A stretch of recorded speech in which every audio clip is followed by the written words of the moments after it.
and you're going to go to Puff Daddy's. He's going in the 90s. Do you understand what that's like? Welcome to MsMojo. And today we're looking at the biggest names in the entertainment industry who have become entangled in the sprawling criminal case against Sean Diddy Combs. But I was just celebrating when the world was celebrating him.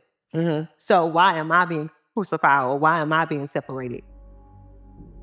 Cassie Ventura. The numerous allegations against Sean Diddy Combs might have remained hidden if not for Cassie Ventura's decision to speak out. In November 2023, the singer filed a lawsuit accusing him of physical and sexual assault. He used illegal substances and threats of violence to force Ms. Ventura into repeated unwanted sexual encounters with male sex workers. Although that case was quickly settled, Ventura became a crucial witness for the prosecution in Combs' trial. Over 4 days of testimony, she described Combs as controlling and violent, claiming he coerced her into participating in his so-called freak-offs to the extent that they became her job. Ventura said she did not feel she had much of a choice but to participate, that she feared that Combs would retaliate or potentially blackmail her if she did not. She further alleged that when she tried to leave him in 2018, Combs sexually assaulted her and threatened the rapper she was dating. Ventura's detailed testimony, as well as the surveillance footage showing Combs physically assaulting her, are central to the prosecution's case. Of course, the surveillance video of the hotel assault is the most important piece, but now we're seeing the prosecutors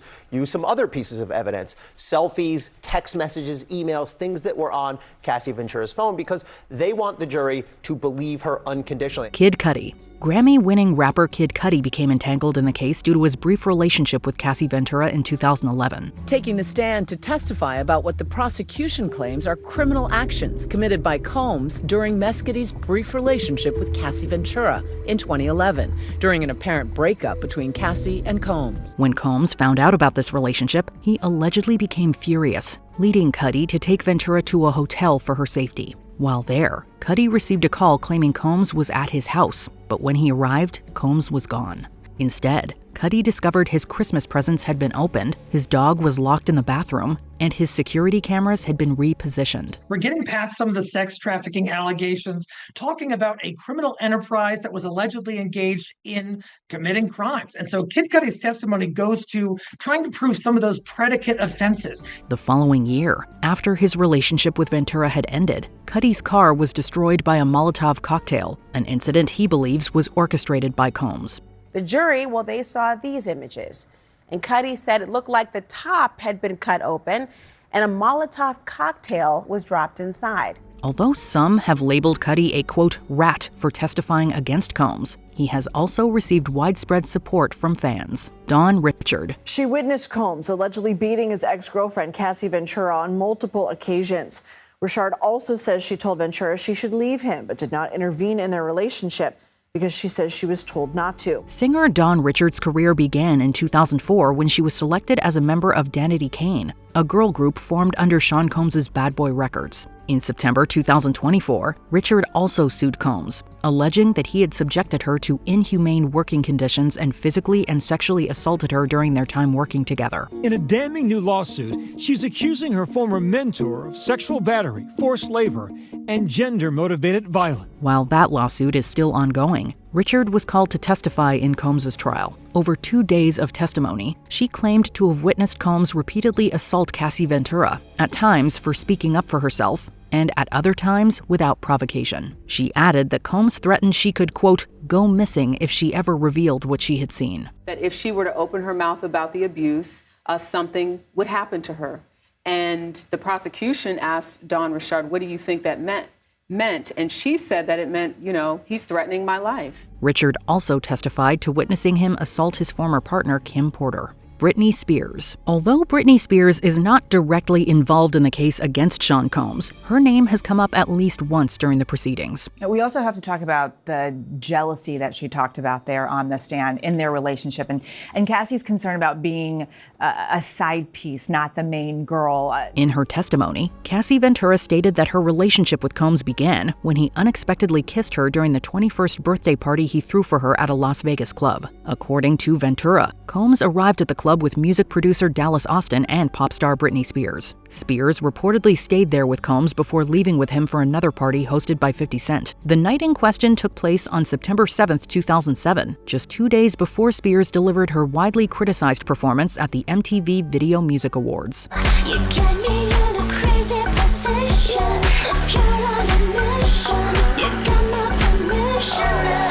Suge Knight. The feud at the heart of the East Coast-West Coast hip-hop rivalry pitted Sean Combs and his New York City-based label Bad Boy Records against Suge Knight and his Los Angeles-based Death Row Records. Because I felt like the power that we had was so strong that I could do something so negative that it would really kind of mess things up. Although the beef was reportedly quashed in 1997, Knight's name still resurfaced during a testimony given by Combs' former personal assistant David James. James recalled a November 2008 incident in which he ran into Knight in a diner parking lot while out buying cheeseburgers for his boss. Knight was reportedly armed, which led him to rush back to Combs' house. Suge was at a place called Mel's Diner on the Sunset Strip, and they had bad blood between each other.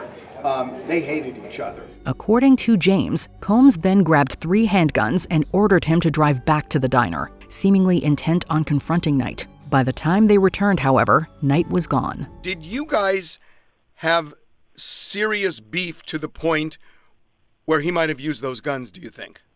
If he'd have confronted me and he had a gun, you best believe he was going to have to use it. Harve Pierre, a producer and record label executive, Harve Pierre worked with Sean Combs' Bad Boy Records right from its inception and later served as its president from 2008 to 2017. And I just want to tell him thank you for all of the support over the years. Thank you for working hard. I love you. Like a brother, I'm proud of you. The president, Harve. As the lawsuits against Combs began to surface, Pierre's name also emerged in connection with several of the allegations. He has been accused of participating in multiple incidents of sexual assault involving Combs, and was also named in Don Richards' lawsuit against the rapper. The more she thinks about that time, the more she has remembered that it was a really difficult moment in time for her, a terrible work environment, and memories that she repressed. In her testimony, Richard alleged that Pierre was one of several employees of Combs who witnessed him assault Cassie Ventura. She also claimed that Pierre joined Combs in pressuring her to remain silent about what she had seen. Then there were moments where they had talked about who witnessed these physical assaults, and Don Richard pointed out names such as Harve Pierre, who used to be the president of Bad Boy. Young Miami. Me and Carisha were dating and we just enjoying ourselves, and this is what comes with dating me. You know, sometimes we gotta hit that red carpet. I'm just happy for her because it's her first one. Between 2021 and 2024, Young Miami had an on-again, off-again relationship with Sean Combs. When asked about the allegations against him, she excluded herself, stating that she never experienced that side of him. And I can't speak on something that I don't know. I can't speak on these allegations because I wasn't around at the time. I don't know that person, and that wasn't my experience.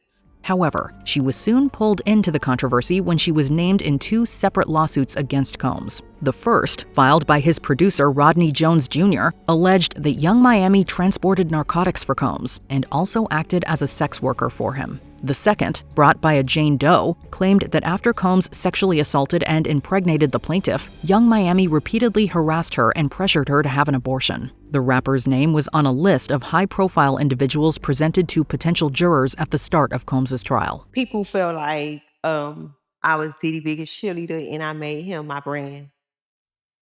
And I feel like Diddy was on brand for me. Kanye West. What sounds like Combs appearing to reference jail life during the phone call with Kanye, which was obtained by the Shade Room.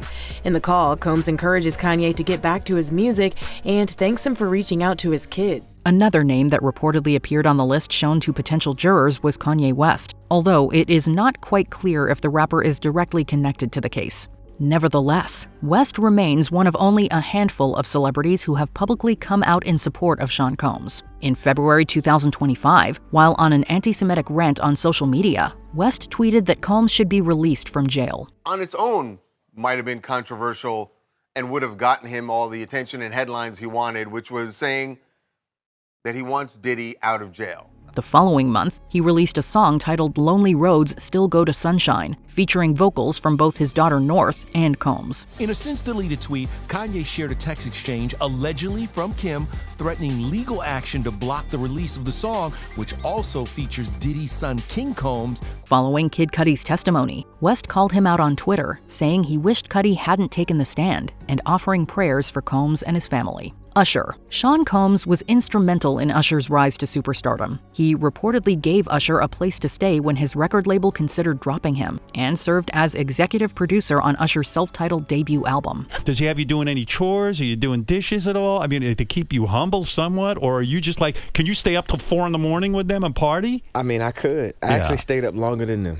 Although Usher doesn't appear to have been directly involved in any of the alleged incidents surrounding Combs, singer Don Richard testified that he witnessed at least one. According to Richard, Usher was present during a 2010 incident at a West Hollywood restaurant in which Combs allegedly struck Cassie Ventura in the stomach. He wasn't the only high-profile figure at the restaurant that day. Richard also named singer Ne-Yo, record executive Jimmy Iovine, and rapper Big Daddy Kane as witnesses. When Richard and Ventura got into a car to leave after the alleged restaurant incident, Richard said another physical altercation took place between Combs, who has pleaded not guilty to all charges, and his then-girlfriend. However, none of them intervened that day.